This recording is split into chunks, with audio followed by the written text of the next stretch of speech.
I told my wife to marry her expletive therapist because I am expletive done. So my wife stopped working after our first kid was born. She wanted to stay home with him, and I was fine with that. But around 6 months in, things got weird. Our son wasn't hitting milestones. He wasn't making eye contact, wasn't babbling like other babies. His pediatrician kept saying, "Don't worry about it." But my wife knew something was up. We switched doctors. New pediatrician gave us these evaluation forms to fill out. My wife freaked out over them. She kept saying she couldn't answer them because what if she answered wrong and messed up the diagnosis?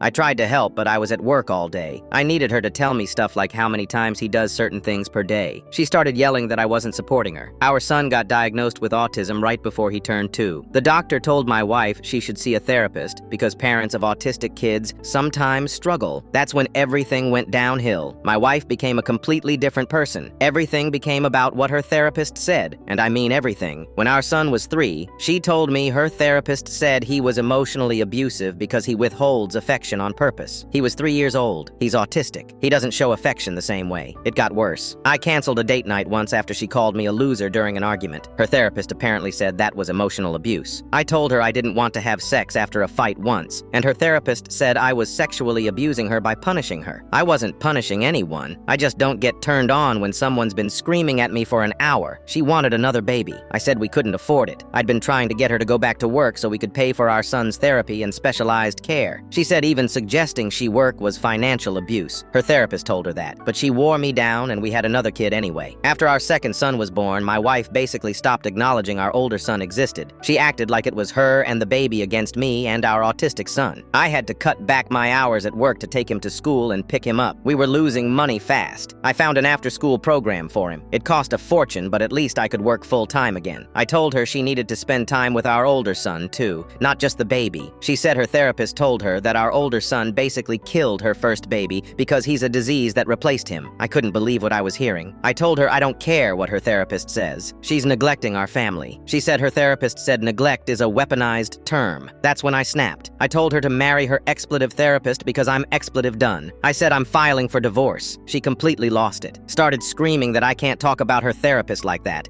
I was alienating her from her support person, and that's abuse. I talked to my buddy who's a lawyer to get a divorce attorney recommendation. He told me I was being an asshole for insulting her therapist. That therapy is important, and it's not the therapist's fault she's neglecting our kid. But I don't buy that. This therapist convinced my wife that our 3-year-old autistic son is emotionally abusive, that everything I do is some form of abuse, that our son is a disease. I started looking for divorce lawyers the next day.